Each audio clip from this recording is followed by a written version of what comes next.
we got somewhere for people to stay. So I started working with Jeffrey and realized, wait a minute, I want to be a part of this. I had never seen this side of Houston before, and all the things that Jeffrey does. He's a serial entrepreneur, and everything he does has a hyper-local impact. And New Living is the incubator for that, and it has been for the last 10 years.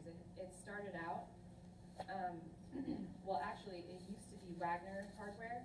I'm sure all you Village people know Wagner Hardware. So Jeffrey, young entrepreneur, approached Mr. Wagner and said, give me a corner of your shop. I want to sell non-toxic paints. And Mr. Wagner let him do that. And then when he passed away, we still pay rent to the Wagner family. It's still in their name. When he passed away, they wanted Jeff to take the space and do what he wanted with it. And so it has evolved and pivoted so many times, but the primary reason for becoming a B-corp was centered around non-toxic paints. The average lifespan of a painter 10 years ago was 54. So if you think about the exposure that painters have to all these VOCs and things that off-gas, it was such a toxic industry. And what they did, what Jeff did at the time, was provide criteria for painters to do their jobs in a non-toxic way, and to get certified for those things while also supporting entrepreneurship. And it took, I think, 6 months for New Living to get certified. Any business can go onto the website and take the self-assessment, and you can audit yourself against the criteria that is required of a B Corp.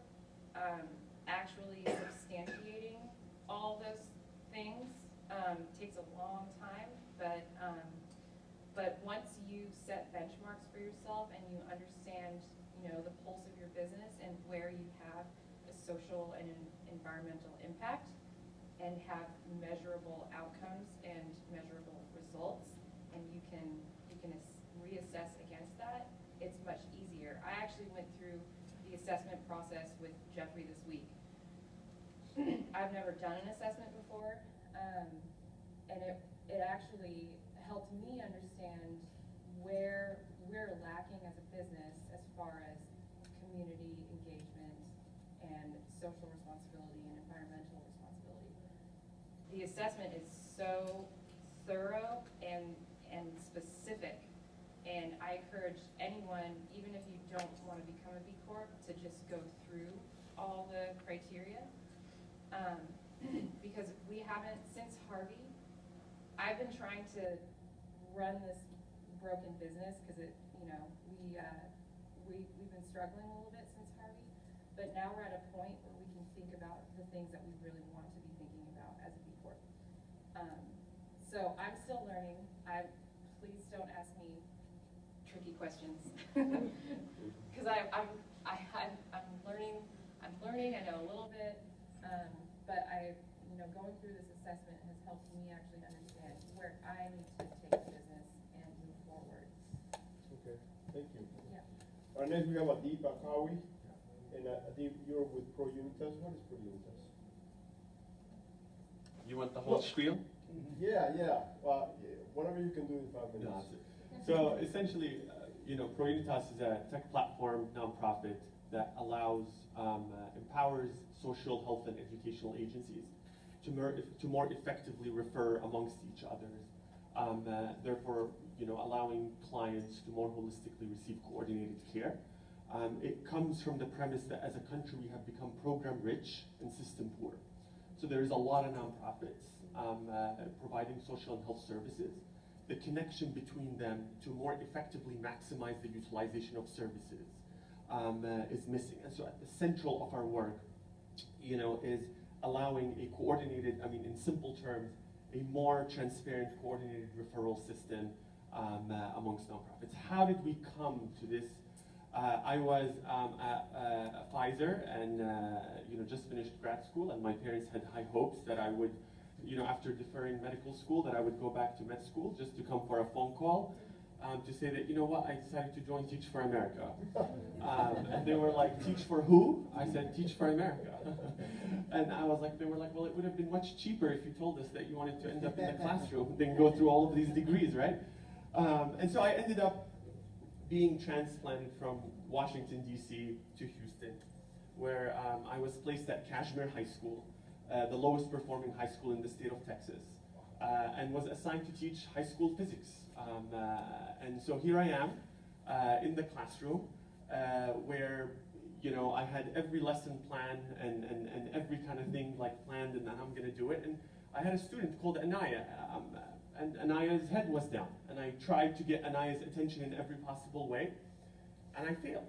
And so I reached to Anaya, and I feel like I have built a relationship with Anaya over the month of school, as she would share with me what she wants to do in her life. And I said, Anaya, what's going on? And Anaya responded and said, my mom was murdered last night, and I came to school to eat. So the hell with physics at this point, right? So while that is extreme, lots of students walked into my classroom with so many social and non-academic barriers. And that was not a problem just limited to the classroom. That was also a problem where, in healthcare, you have a patient that comes in, 6-time asthma attack, the root cause is the mold in the house. You've got social issues, you've got cost issues associated with it. And so, my journey to understand more, led me to the counselor's office, led me to social worker's office, and I realized that they were really overwhelmed. There was so much manual effort in terms of trying to find social services, trying to connect with social service. Take a nonprofit, for example, that provides mentorship. Clients don't walk into that organization with one need, which is mentorship. It's usually associated with issues of hunger, housing, health, and so, but it is not that organization's mission to provide everything to be successful in their own mission. And so that's really where the idea of Pro Unitas, of a coordinated referral system amongst agencies and the data sharing that goes with it came along.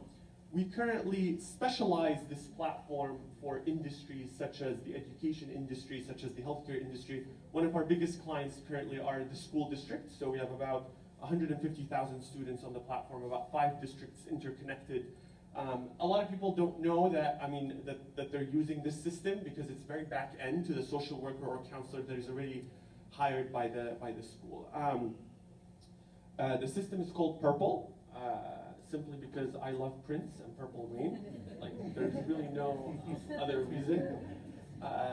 But to come to why we are a nonprofit, hindsight is 20/20. I didn't know at the beginning. I thought social venture, I wanted to help, and nonprofit just sounded great. And I'll be very honest with you, right?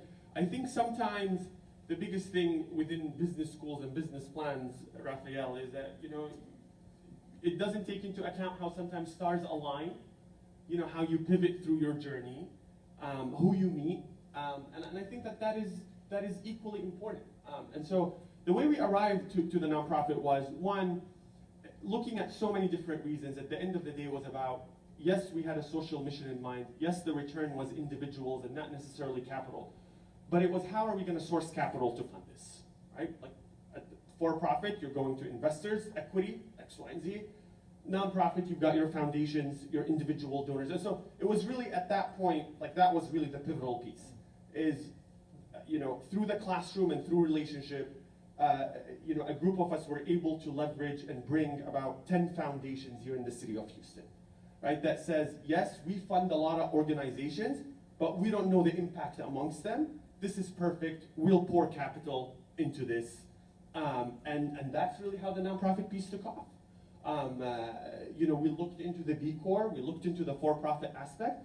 It's just that we had more access to the capital to launch our mission. Foundations are still kind of struggling, I think, with the B-corp idea. I think some of the larger organizations or some are still kind of figuring out where they're funding. Some have taken that leap, some haven't. And so we formed the nonprofit. We weren't a tech platform at the beginning. Essentially, we started with a pilot that said, we wanted, within organizations that have a large client base, form this referral system. It started through Excel. What investor is going to invest in, in Excel? I mean, foundations did. They were like, okay, this is a great idea. Let's kind of go with it and let's see. Here's a grant. We're not losing much, and go with it. And so it grew into that, and now we are an organization that also, we have accessing to our license cost. And so what we do is we sustain the business by subscription, and then we subsidize the cost where we don't bake in the development cost into that licensing cost. And we keep foundations as the organizations that fund the development. I mean, are we? Yeah. How big is your budget? So we're about 1.4 million. And of that, how much comes from earned income? About 80%. 80%? Okay, great. And so we could be fully, and I think there's a misconception that nonprofit can't be profitable. You can be profitable. It's just that where is that profit invested back in? I mean, is it, with a for-profit, it's dividends. With a nonprofit, you have to invest it back in. You can't kind of distribute it you don't have investors, you have a board of directors that are not, they're more on governance aspect, but not necessarily from a return perspective. Very excellent. Very good. So we'll come back to that. You said something very important, is the driver for the structure that you chose had to do with where the revenue was going to come from. Correct. That's very good. Andy Shea, with Pledge Sense. Tell us about it. So I'm Andy Shea, I'm the CEO and co-founder of Pledge Sense, which we are a social impact marketplace for K-12 and for nonprofits. So meaning where we work with over 4,000 different organizations around the country, and if they need funding for books and pencils like a teacher does in a classroom, or a nonprofit wants to do work in Zambia, they'll come through our platform, raise money, we don't charge fees, and we provide all the back-end tax receipts and all the restrictions or the information that nonprofits and school districts require. And so we have a marketplace where we work with vendors that sell to schools, and when a teacher says, I love this subscription, or I love these Chromebooks, but I can't afford it, we basically are the conduit that allows them to raise the money for it, then we do the procurement, and they get the Chromebooks in the classroom, or they get the subscription. So we work with over 4,000 organizations, done over $2 million of funding through the platform for different kind of needs, and have helped over 1 million students around the country. We are a for-profit. A lot of people get us off the bat, assume that we're a nonprofit because we just have amazing hearts, I guess. But we are for-profit with a nonprofit arm. That's how our model works. And to Deep's point, nonprofits, in my thought process, nonprofits are just like for-profits. A good nonprofit operates like a good for-profit.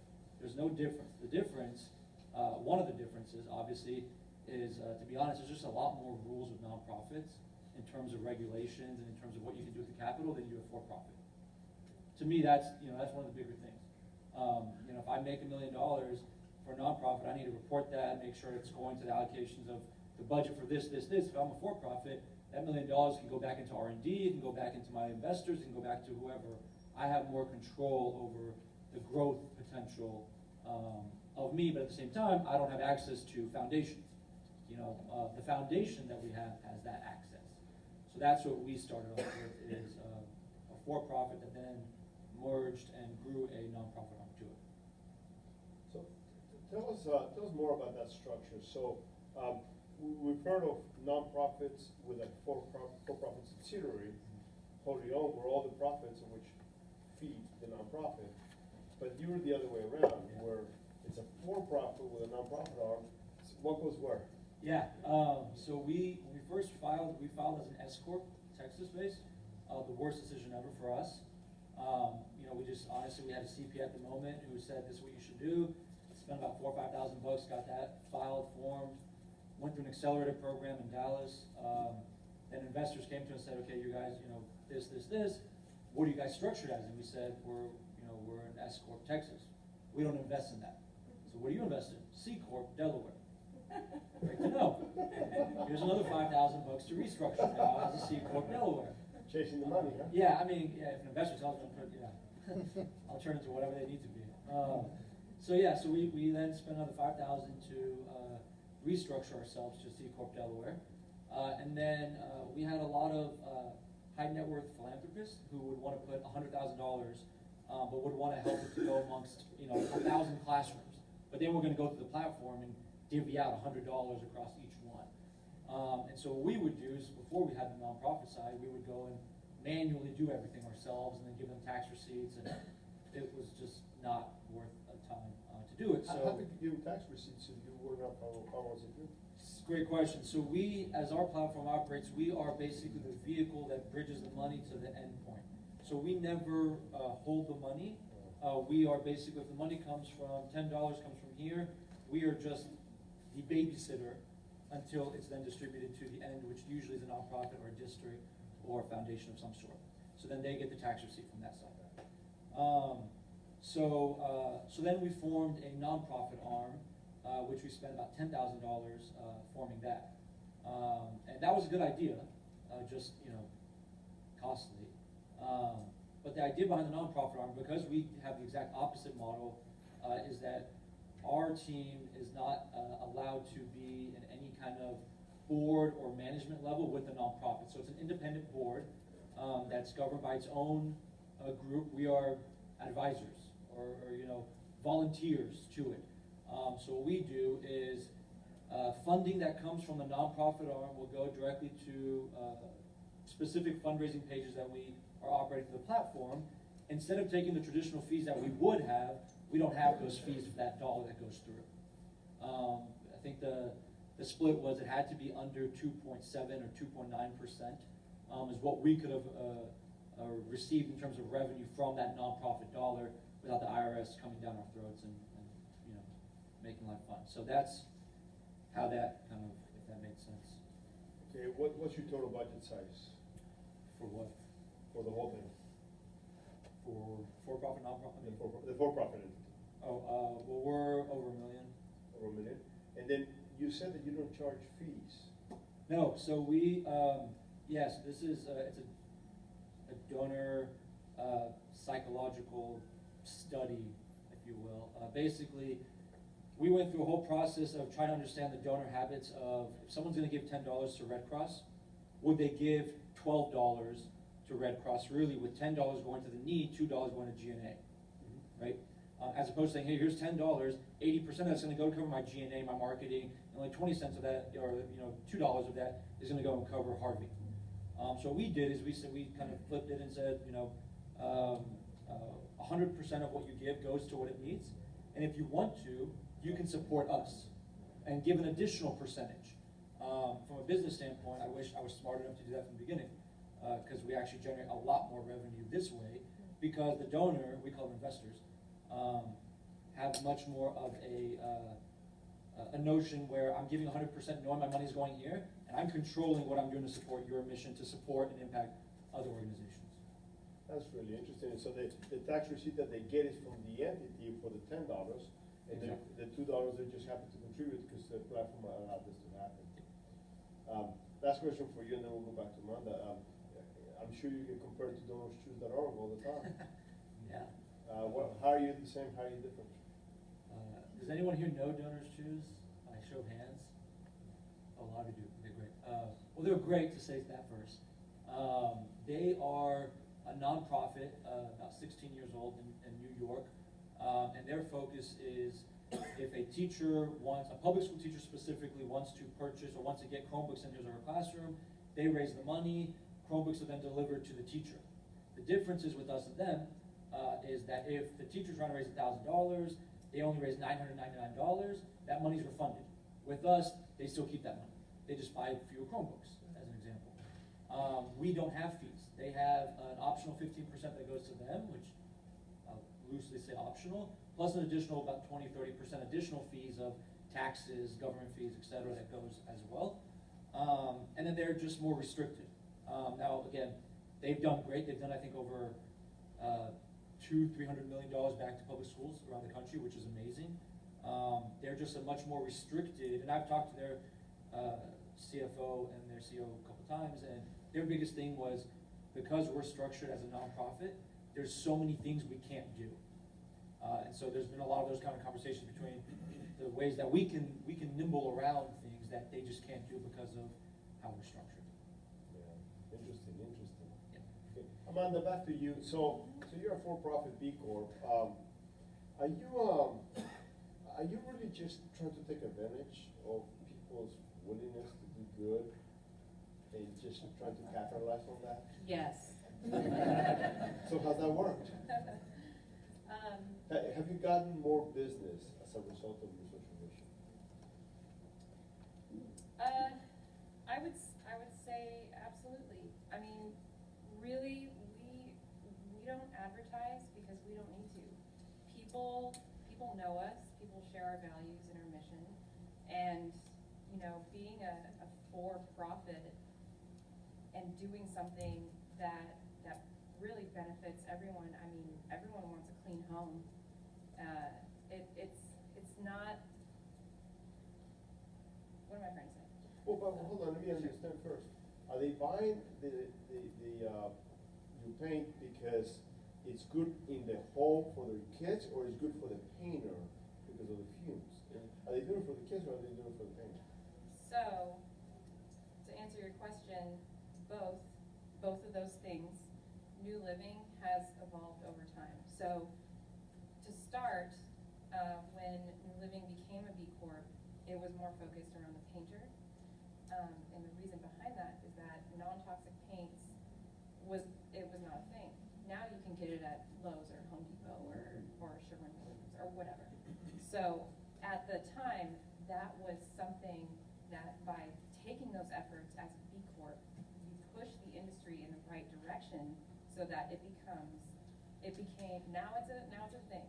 So that's when New Living pivoted toward other clean home things. So clean home now for us as we are at New Living right now in this moment means non-toxic mattresses mostly. We also do clean air and clean water. 20 years ago, you had to go to Canada to buy a mattress without flame retardant chemicals. It was illegal to sell a mattress here without the flame retardants. Wool is a natural flame retardant. Now you can get a mattress that doesn't have any of the icky stuff that usually goes into foams and things. And people are starting to care more about where they spend a third of their life, which is in your freaking bed. So that's kind of where we're going, but we could pivot towards something else if it becomes, you know, something that's not competitive anymore, because we're for profit. Right now, we're the only store in Houston that offers non-toxic mattresses. And we'll pivot again if we need to. 5 years from now, just wildly successful, not that you're not right now, but just wildly successful, and you have so much revenue that you don't even know what to do with it. What happens then? We'll cross that bridge then. No, but I mean, absolutely. I think, you know, the only constant is change. Right? I mean, we're going to continue to pivot, and at that time, I think it's all about also how you set your mission as an organization to be timeless, so that you can continue to pivot into markets. I mean, think of like Disney World, right? Like their approach, if it was an organization that just said that we specify in theme parks, they would have failed by now.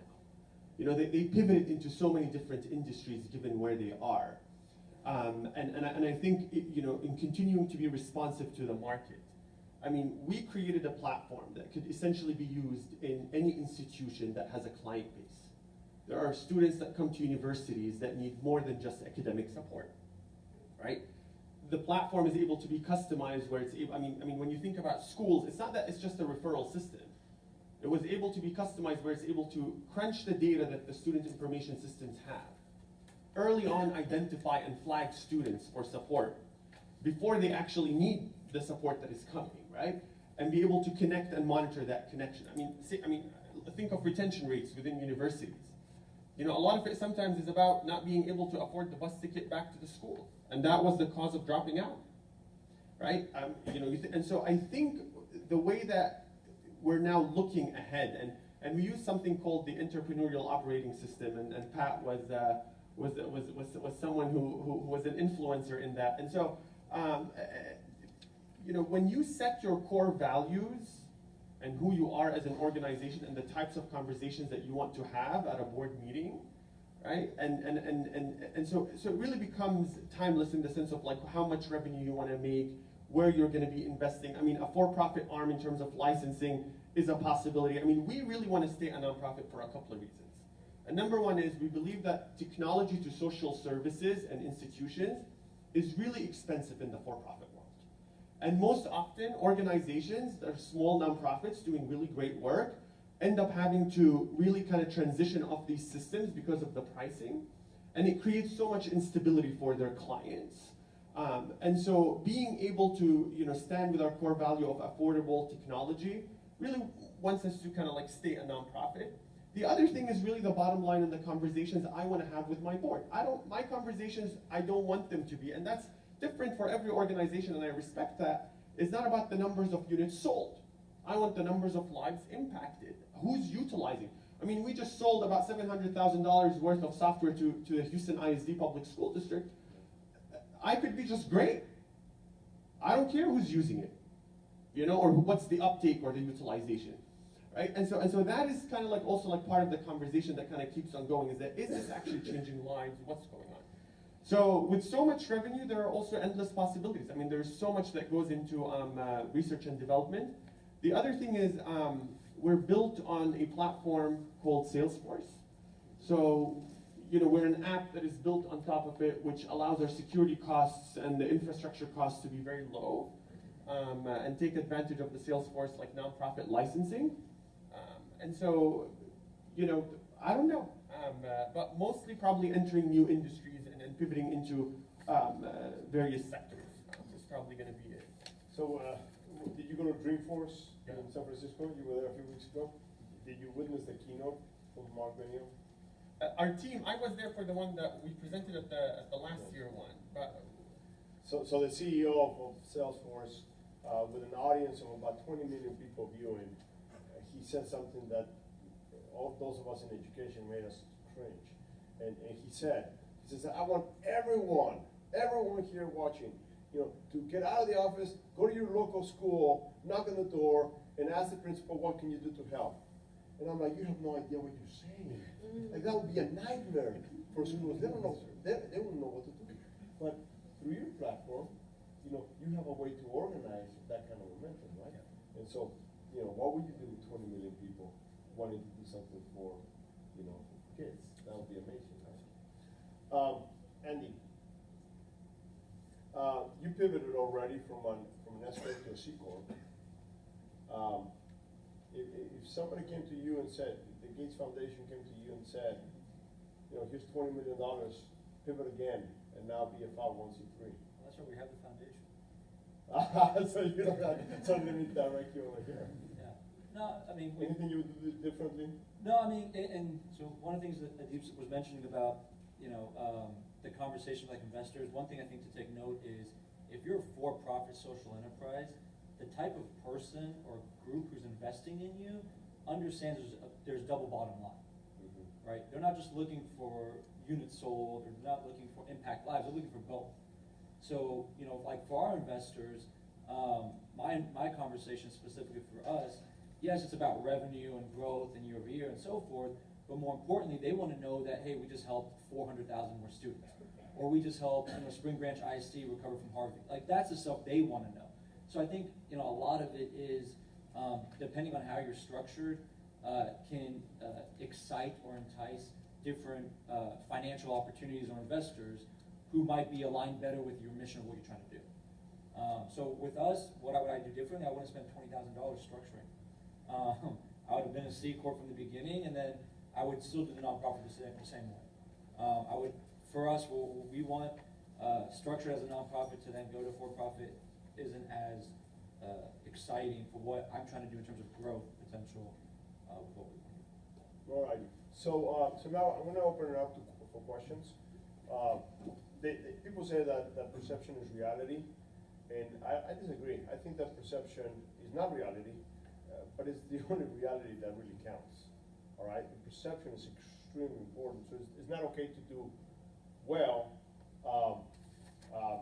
You have to have the appearance of doing it right as well, right, and ethically.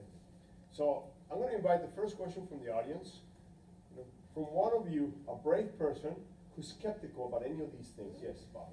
So I've seen in for-profit or non-profits who want to do a subsidiary that's the other flavor, that in the for-profit world, like a VP of sales can have a very nice compensation package. But for the non-profit, the business development person has a much more modest package, and there could be some jealousy between the two groups. So how do you see that, and how do you manage that? So if you look at some larger nonprofits and look at their filings, I think you might be surprised, at least I was, the compensations that larger entities or their CFOs and CMOs and so forth are getting.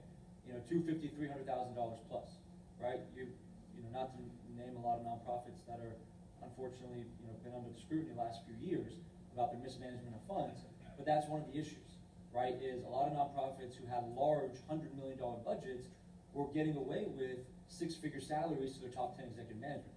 So you're spending $3 or $4 million, which may not sound like a lot when you have a $100 million, $300 million budget, but that misallocation of the funds, I think that's one of the biggest misperceptions of nonprofit versus for-profit, is that just because you're a nonprofit, you have to get paid less.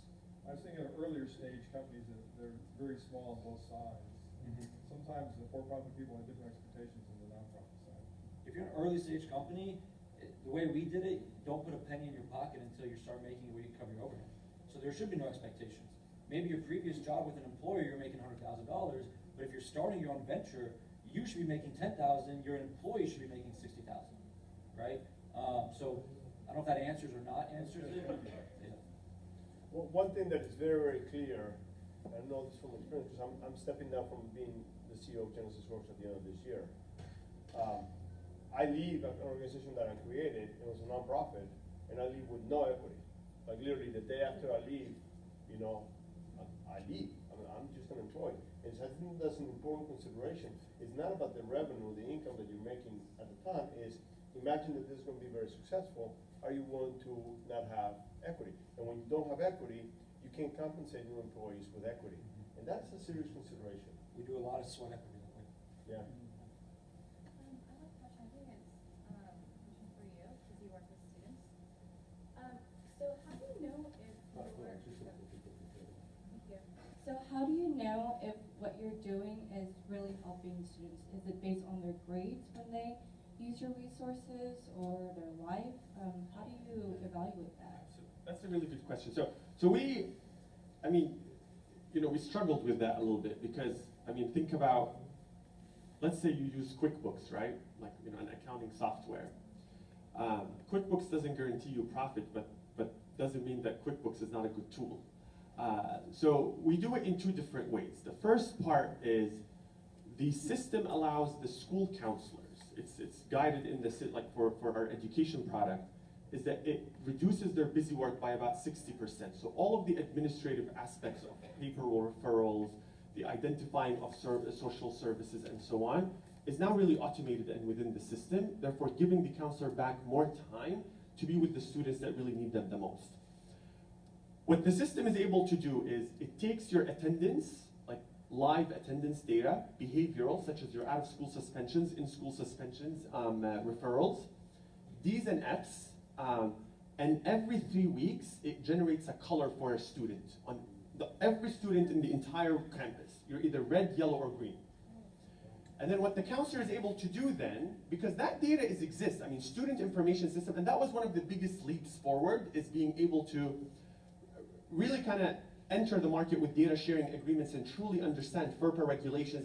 And that's why we don't have our own staff doing it. Like, we provide the tool that existing school staff who have privileges to those data under the FERPA law, you know, to be able to access that information. We bring it all in one place, consolidate it in a way that is easy for the person on the ground to respond. Like, nobody has time to look at this database and then analyze the grades here. No, you need it all in one place. Then based on that, the person is able to reach out to the student, right, and see what kind of interventions, link them to the interventions within the system, and then over time see are they making a difference or not? So really kind of changing the framework of using data to improve and not to prove. There's a big difference here. Because usually we set up our metrics and say, let's measure them after a year. Oh, this whole thing failed. You missed out on the opportunity to really improve during the way because you didn't have like metrics kind of to help you understand. Maybe the programs needed more time. So it's not really our programs. It's the district services that are in the system. We're helping the districts understand where are their most utilized services. They contract. I mean, HIZ is a $2.6 billion industry. Like, their counseling contracts. Like, I mean, different districts have big budgets too.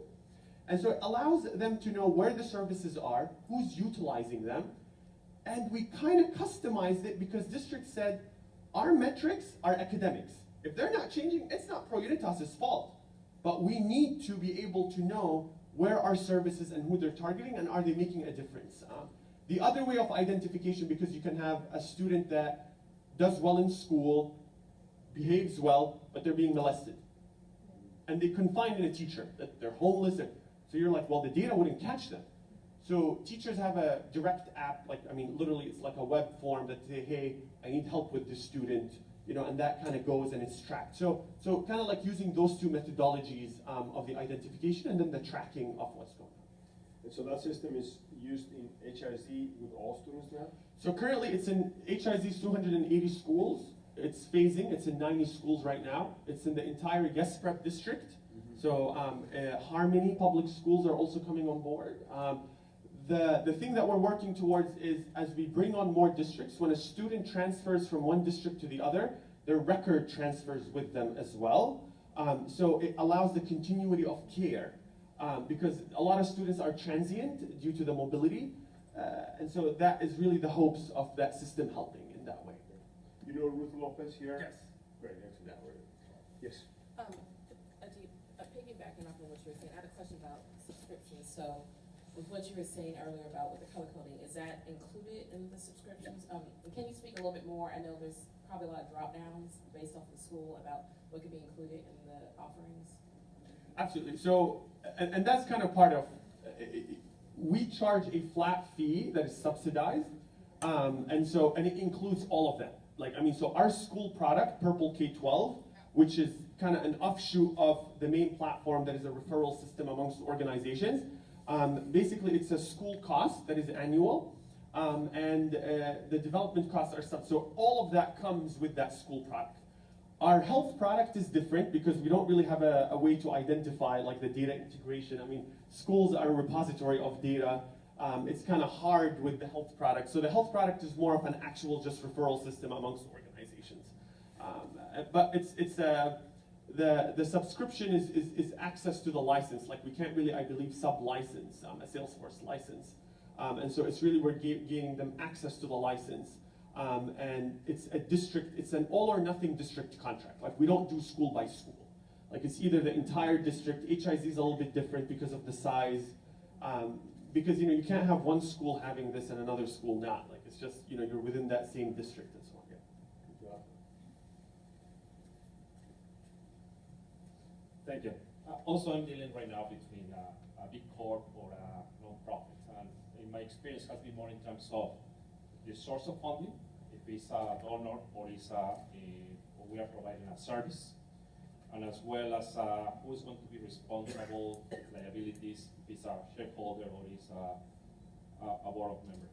But however, in terms of explaining to the user, beneficiary, do you need to show up that if you are a B-corp or a non-profit, or is it just behind scenes that it's just who's providing the funding? And also, what kind of branding are you using for that?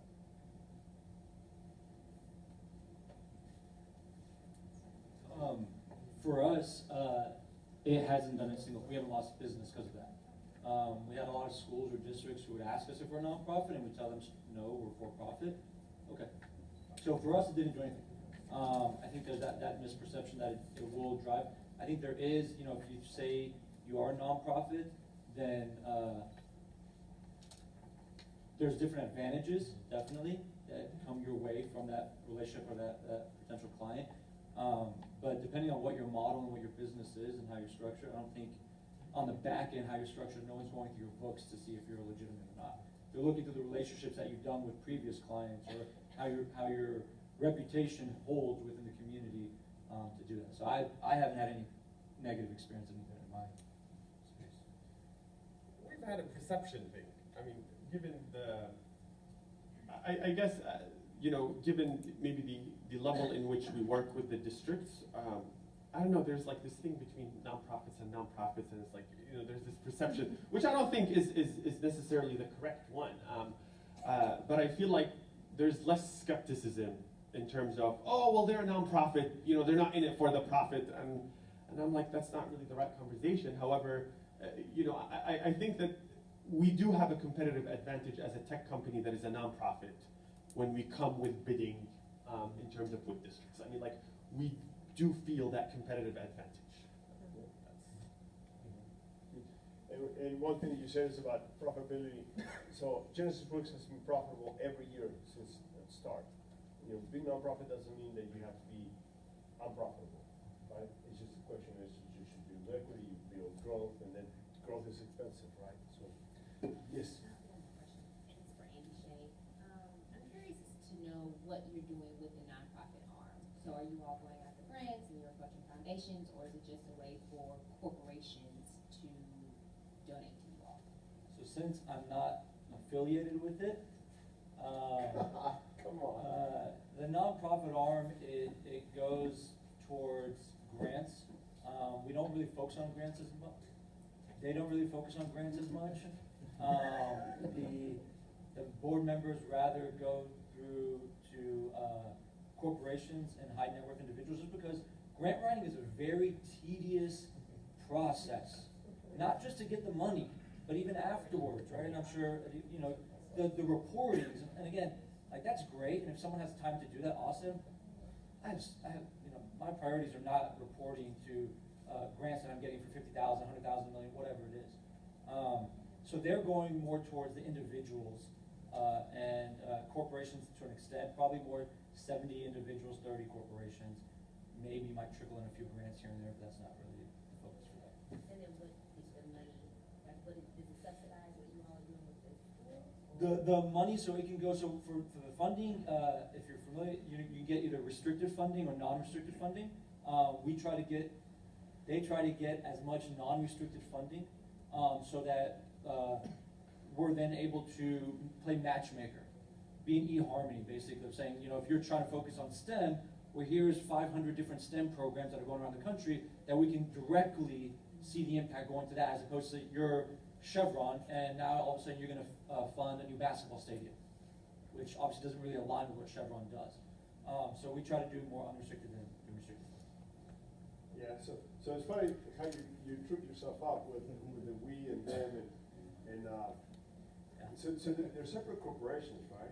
And they're separate entities. I have no affiliation with the nonprofit. Yeah, so you have to be careful not to pierce the corporate veil. And that was, you know, honestly, when you're structuring it, that was one of the biggest things, and with our nonprofit lawyer, was in order to do this, our management can have no affiliation binding with the nonprofit, because then, you know, we're benefiting from the money that they're getting as a taxable contribution. Yeah. Interesting. Good. Final question? Final question. Thank you. This one is also for Adi. So you said that the software development costs you don't incorporate into the pricing, right? So what costs did you incorporate into the annual pricing? And when you went with HISD, was it through grants or through did they directly pay? Like procurement. So to answer your first question, what is involved in that cost is the support that comes with it, and the training, and really the maintenance costs. So it's not only like, here you go, download this counselor and call it a day. We know that that does not work with busy individuals. We spend so much time literally looking at the utilization numbers and then aligning our internal resources to actually go one-on-one with counselors, investment, you know, the service providers, I mean, and how they're coming on board. I mean, there's almost 400 nonprofits on the platform, right? Some nonprofits are like, you know what, we don't have a data management system. This is gonna become our back-end data management system in terms of knowing where. So a lot of the cost is in support. Usually, when we look at like other proposals in terms of tech support, usually you pay for the license and then hourly for the support, and then like an arm and a leg for another level of support. We're like, no, like this is too much. So the majority, I mean, really of the cost, our overhead is very low given, you know, we're built on top of Salesforce at the same time. You know, we don't really necessarily need a physical space. I mean, we rent in a government multi-service building. And so a lot of it is directly to the utilization and being consultant to the districts. So we work a lot with the districts, say, hey, look, a lot of your services, you're getting a lot of requests in this area for immigration services, but you have a lot of other services that are not immigration. You ought to maybe consider that you're kind of off in terms of what services you need versus what you perceive. Some schools were like, we need so much mental health services. We need so much mental health services. And then the data came back and literally only 6 students needed mental health service, but those 6 students were driving everybody nuts, right? So everybody was like, we need, and we're like, no, you actually need more mentorship services. Not everybody's clinically diagnosed as depressed here. Like you're overly like looking at this. Like this is not, you know, it's like what you need is a mentor. Like not that, you know, you need the human connection. That means that you need a mental health provider. So like that's really kind of where, you know, a lot of that cost goes. To answer your second question, remind me of it. It was yeah, the procurement. What we did initially was we find a donor that funds the district for 2 years because it takes a lot of work, and then they flip into a procurement process. And so HISD is now moving from the foundational, kind of like, hey, I'm going to support this district, to now their own procurement process. It allows them time to build it within their budgets. It allows us lots of time to kind of collaborate and like work out the kinks, rather than just being, oh, it didn't work, this is hard, bye guys, like so. Excellent. So I want to keep us on time, so I want to bring this to a close. Thank you so much for your interest. Thank you for your questions. I learned a lot just listening to you guys.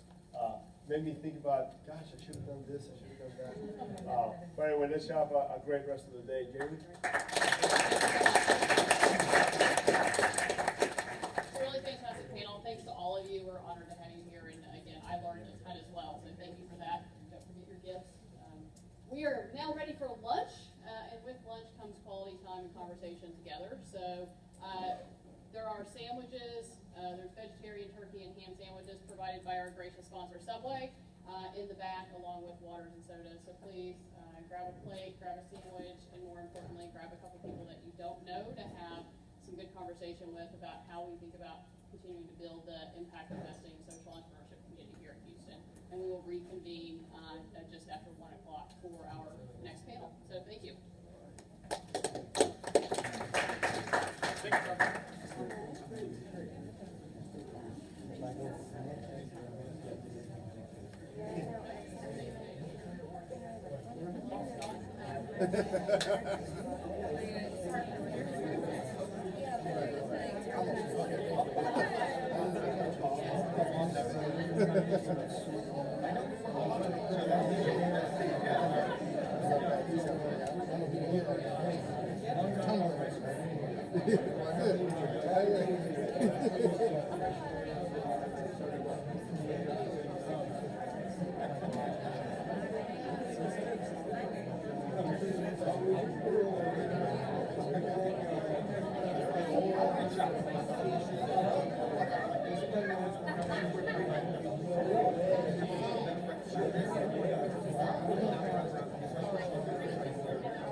During the workshop at the city, we focus more on focus project, develop value proposition, really great stuff. But on our way here, we are talking about the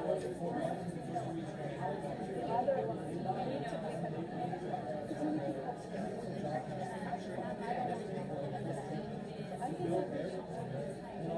I think that we should get together on that and write down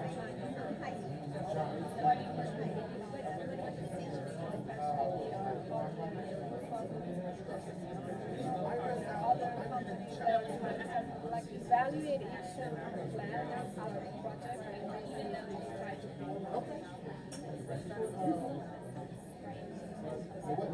But I mean,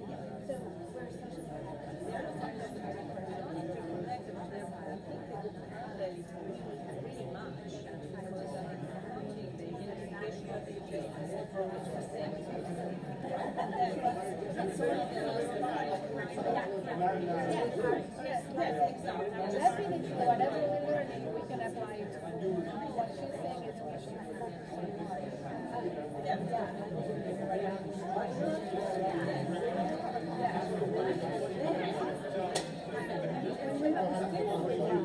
yes, I think they all. Sorry, I wanted to.